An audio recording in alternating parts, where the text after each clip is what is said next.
고은영 스테이. 자, 어서 오세요. 네. 신혼이혼이 정의가 뭔가요? 결혼 생활이 얼마 되지 않은 부부가 하는 이혼을 신혼이혼이라고 하는데요. 우리가 보통 신혼기간을 한 3년 정도라고 생각을 하니까 그 시기에 있는 부부들이 이혼을 하면 신혼이혼이다라고 생각하시면 좋을 것 같습니다. 근데 제가 그냥 언뜻 생각하기에는 결혼 생활을 오래 지속하고 난 다음에 이혼하는 게 더 힘들 것 같은데 신혼이혼이라는 게 왜 힘든 걸까요? 신혼이혼을 하시는 분들은 사실 결혼 기간이 짧아서 이렇게 어떻게 쌓아놓은 재산이 거의 없는 경우가 많죠. 오히려 뭐 결혼식 비용이나 신혼여행 비용, 뭐 혼수 등을 뭐 사느라고 빚이 더 많은 경우가 많아요. 그래서 작은 거를 나누기 위해서 싸우다 보니까 훨씬 더 민감할 수밖에 없는 거예요. 그래요. 네. 젊을 땐 또 감정도 더 받쳐서 올라오고 막 이러니까. 네, 맞아요. 그리고 요즘 부모들은 사실 예전 같았으면은 자녀들이 이혼한다고 하면 아, 안 돼, 부끄러운 일이야, 우리 집안의 수치야 이런 식으로 좀 반대하는 경향들이 있으셨는데 네네. 요즘에는 자녀의 행복이 먼저라고 생각하시는 부모들이 있어서 자녀들이 이혼을 한다라고 하면 적극적으로 지지를 해주시기도 하고요. 또 개입을 많이 하세요. 그래서 저희가 가정법원을 가면 1층에 이렇게 부모님들이 서성이고 계시거든요. 야, 무슨 학부모 상담이냐. 마치 저희가 예전에 수능 보면 교문 앞에서 부모님 기다리고 엿붙이고 막 이런 것처럼. 네, 맞아요. 옆대로 간 거지 이제. 네. 심지어는 조정실 앞에서까지 부모님들이 기다리고 계시는 경우도 아이고야. 있거든요.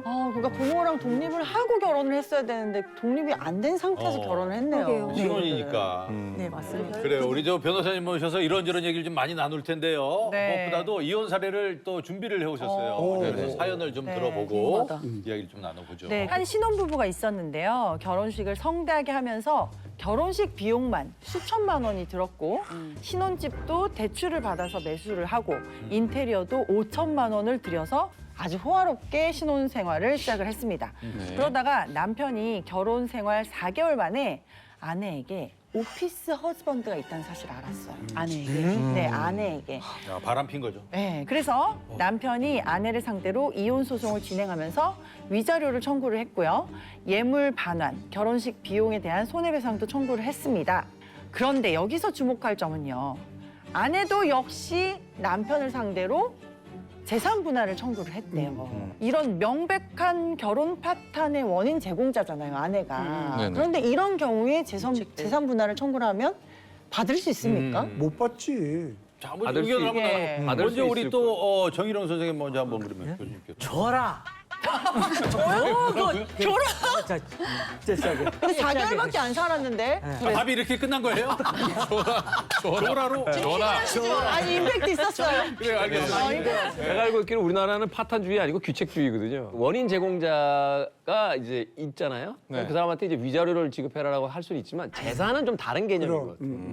이게 뭐 결혼을 이 사람 때문에 깨졌다라고 해서 재산도 내가 더 가져야 돼. 이거는 성립이 안 되는 게 아닌가 하는 생각이 들어요. 유책 사유가 있는 배우자가 소송을 진행을 시작을 못하는 거는 맞는데 그렇다고 해서 재산에 대한 권리가 다 사라지는 건 아니, 권리가 사라지는 게 아니라 그러니까 권리가 사라지는 게 아니니까 역시 김태훈 당연- 잡습니다. 아니 그게 아니라니까. 그러니까 저 같은 얘기라니까 반대하는 게 아니라 길에 kom 잡으셨네요? 사격 중지. 아군이다. 무서워. 아군이다. 아군이다. 싸워 그냥 줘요.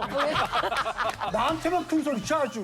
외도를 같은 얘기인데 지금 착각을 했네. 아니, 그러니까 외도를 했더라도 재산은 재산인 거죠. 그러니까요. 별개의 문제인 걸로 저는 알고 있어요. 왜냐면은 우리나라는 이혼했다고 해서 뭔가 한쪽이 탈탈 털리는 경우가 아니니까. 해외에는 많은데 우리나라는 그렇지 않은 걸로 알고 아니, 근데 근데 4개월밖에 안 살았는데. 이게 잘못 알고 있는 게 자, 결혼 생활 10년이 됐는데 똑같은 사건이야. 네. 그럼 재산 분할을 해줘야 돼. 어떤 사건이든. 네. 4개월은요, 재산 분할이라는 게 없어요. 원래 내 재산이었던 것만 가져올 수 있는 걸로 저도 그리고 알고 있어요. 우리 물건 TV나 뭐 이런 것들 있잖아요. 아내분이 갖고 온 거잖아요. 예를 들어서 네. TV가 너 거를 가져가 이렇게 보통 얘기하잖아요. 아니에요. 먼저 가져가는 사람이 임자예요. 아니, 뭐 이건 또 무슨? 근데 자동차는 내 명으로 돼 있잖아. 아내 명으로. 그거는 갖고 오면 도난 신고 되는데 TV나 가구나 그럼 이거는 명의가 없으니까. 명의가 없으니까 먼저 잡는 게. 먼저 가져가는 사람이 임자예요. 아니, 미리 알아봤나 본데. 너무 자세히 알고 계시는데. 여기까지는 우리가 전혀 모르는 상황이에요. 아니, 그러면 요것만 한번 물어보겠어요. 먼저 가져간 사람 임자 요 부분은 맞습니까? 사실 실무상 사실 실무상 맞아요. 아니 왜 이렇게 자세히 알고 계세요? 이혼하면 먼저 가져가려고 준비하고 있었는데. 이렇게 자세히 알고 계셔. 사칭이 있을 수 없어. 그래서 제 저금통이 없어졌네. 문제 자체가 어. 문제를 일으킨 사람이 권리를 요구한 사건이잖아요. 네. 네. 보통은 안 돼, 말도 안 되라고 생각하지만 말이 되는 사건이니까 지금 갖고 왔을 거 아니에요. 출제자의 의도를 파악하라. 그래서 조라예요? 어. 자, 답은요? 네, 법원에서도 조라라고 판결을 내요. 진짜로? 네. 아싸! 아니 4개월밖에 안 됐는데도요? 네. 사실 이거를 우리가 구분해서 봐야 되는 게요. 어허. 위자료랑 재산분할 청구권은 아예 각자의 별다른 권리입니다. 네네. 그래서 이 혼인이 누구 때문에 파탄됐는지, 이혼됐는지 와 상관없이 어떤 부동산이나 뭐 어떤 재산을 형성하는 데 기여가 있다면 네. 그 몫은 따로 챙길 수 있다는 거예요. 그래서 이 사건 같은 경우에 아내가 인테리어 비용으로 5천만 원을 넣었잖아요. 그럼 보통 우리가 같은 아파트, 같은 동에 있는 비슷한 호실이라고 해도 인테리어가 다 돼 있는 물건들은 조금 더 호가가 높잖아요. 그래서 그런 부분들을 착안해서 법원에서도 5천만 원을 남편이 아내에게 주라고 얘기를 했고요. 다만 여기서 남편이 청구한 위자료 액수와 또 뭐 다른 예물 반환, 뭐 결혼식 등에 대한 비용도 아내가 물어주기로 해서 결론적으로는 아내가 더 많은 걸 물어주긴 했습니다. 아니 이거 하나 여쭤볼게요. 그러면 이제 신혼 이혼인 경우에 이제 결혼식 비용 같지도 이제 비용으로 그 환산을 시켜서 그 이제 서로 이렇게 책임을 져서 좀 나눠라. 뭐 당신이 더 내라. 뭐 이렇게 얘기한다는 거예요. 이게 법원이 인정하는 기간이 어디까지입니까? 1년, 2년 정도 지나면 그때부터는 사실 그 비용 가지고는 나누자고 할 수 있어요. 오빠 그런 끝났어. 오빠 그런 끝났어. 시기 끝났어. 그거 이혼하지 마라. 끝났어. 나는 이렇게 60년을 넘게 살았는데 저게 황혼 이혼을 한다면은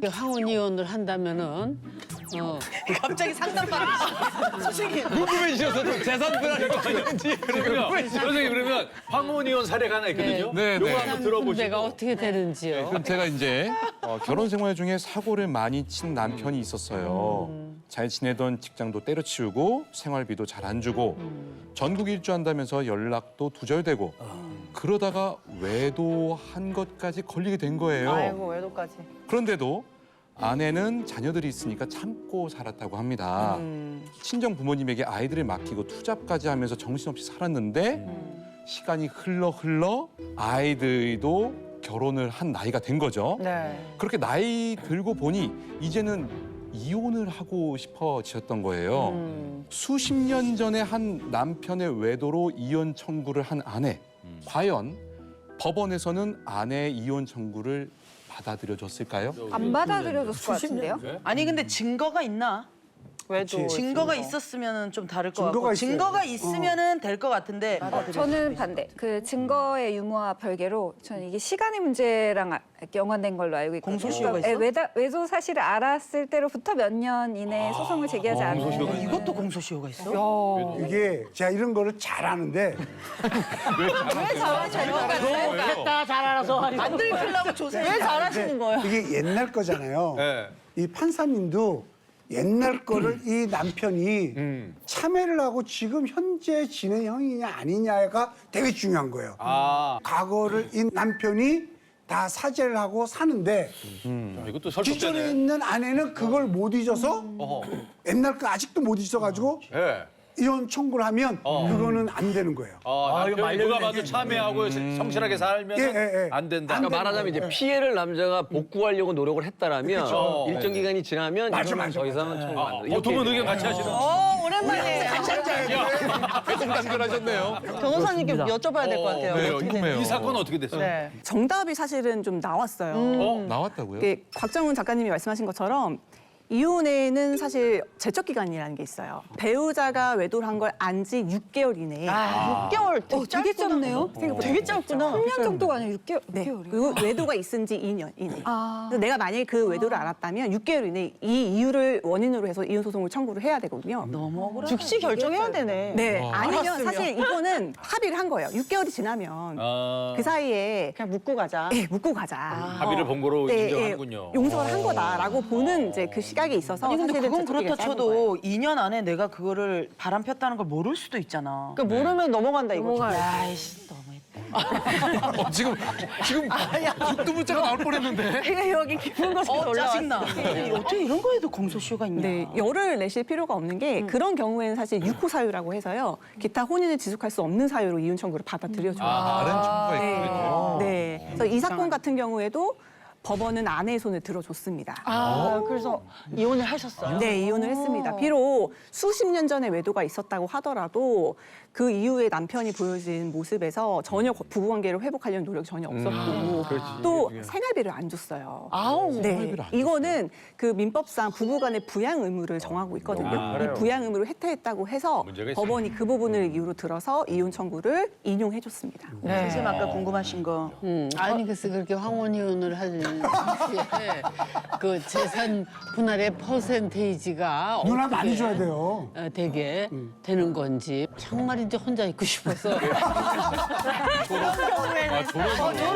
많이 줘야 돼. 아니 왜 웃고 야 저기 얼마나 심각한 일인데 그래 오늘 너무 진지하게 물어보셨어요. 정말 이혼 남은 인생 얼마 안 되는 거 혼자 허젓이 정말 즐기고 싶은 것도 있는데 그럴 경우에 그 어떻게 되는 거예요? 분할의 기준. 이것도 궁금은 하네요, 진짜.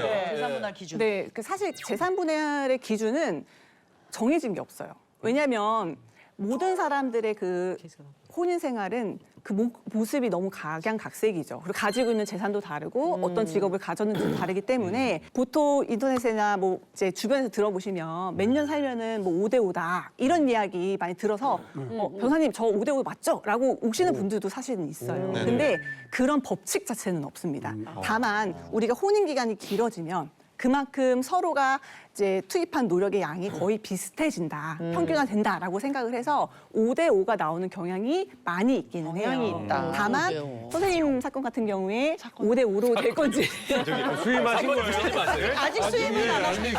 아직 접수 안 됐어요. 5대5도 너무 억울해. 2대 8. 2대 8 말씀하셔. 아니 근데 남자가 2, 내가 8. 선생님 같이 이렇게 좀 기여도가 많다. 네, 그러면 2대 8도 나오는 경우가 있으니까 있어요. 자세한 상담 한번 받아보시면 좋겠어요. 생각을 해본 거다. 그렇지. 하실 수 있죠. 예. 아니 저 현숙 씨는 뭐 궁금한 거 있어요? 없어요. 자, 마무리가 끝나서 이제는 뭐 앞으로 이런 일이 없어야겠죠. 그리고 얼마나 받았어? 예? 이혼하고 얼마나 받았어? 살 세상을. 때도 받아본 적 있어요. 근데 그런 거 받을 수 있지 않나? 어때요? 아니 뭐가 있어야 받죠. 그것도 상대가 뭐가 있어야지. 양육비도 지금 간당간당한데 무슨 그런 거를 예, 받고 싶지만은 뭐 상대가 없으면은 그걸 뭐 받기가 쉽지가 않죠. 만약에 이혼 신청을 했어요. 근데 위자료가 없어. 줄 돈이 없어, 상대방이. 그럼 상대방이 형사처벌을 받겠다나요? 이게 위자료랑 재산 분할은 민사적인 부분이어서 형사 고소는 안 되는데요. 양육비 같은 경우에는 형사 처벌도 가능해요. 근데 사실 그 양육비는 고의적인 부분이 있어야 돼요. 그러니까 양육비 안 주려고 자기 명의로 사업하지 않고 다른 사람 명의로 사업을 하거나 이제 호의호식하면서 양육비를 안 주는 이제 그런 분들이 대부분 이렇게 실형 정말 법정 구속되는 사건까지 있거든요. 네, 오늘 저희 주제가 사실 배우자와 잘 헤어지는 법이거든요. 그렇죠. 네네. 변호사님께서 생각하시는 배우자와 잘 헤어지는 법 어떻게 하면 될까요? 사실 헤어지실 때 정말 잘 헤어지셔야 되잖아요. 제가 변호사로서 드릴 수 있는 조언은 이혼할 때 우리가 정해야 되는 사항을 명확히 하시고 헤어지시라는 겁니다. 사실 잘산에 관련된 부분을 잘 합의 안 하셔서 뒤통수 맞으시는 분들이 꽤 많으시거든요. 그래서 제가 뭐 한 예로 들면 한 부부가 있었는데 아내가 갑자기 가출을 해서 남편에게 이혼 청구를 한 거예요. 그래서 남편 입장에서는 아이들이 있는데 무슨 이혼이냐, 우리 잘 살았는데 왜 그래? 라고 했는데 아내가 가출한 기간이 막 1개월, 6개월이 되고 계속 길어지면서 계속 완강한 모습을 보이니까 결국 남편이 그럼 아이들은 내가 키울 테니 양육권을 나한테 주고 이혼하자라고 이제 협의를 한 거죠. 근데 그 과정에서 양육비를 아내가 남편한테 줘야 되는데 영원으로 하고요. 다만 살고 있는 집은 남편 소유로 하기로 합의를 한 거예요. 네. 그리고서 이제 아이들 키우면서 마음 추스리고 잘 살고 있었는데 1년 후에 법원에서 소장이 나온 겁니다. 아내가 남편한테 아파트 절반 내놓으라고. 너무 나빴다. 네. 이 사건 너무 안타까운데 결론은 남편이 예. 아파트를 절반 주게 됐어요. 아니 합의를 했는데요. 합의했는데. 합의서를 안 썼거든요. 네.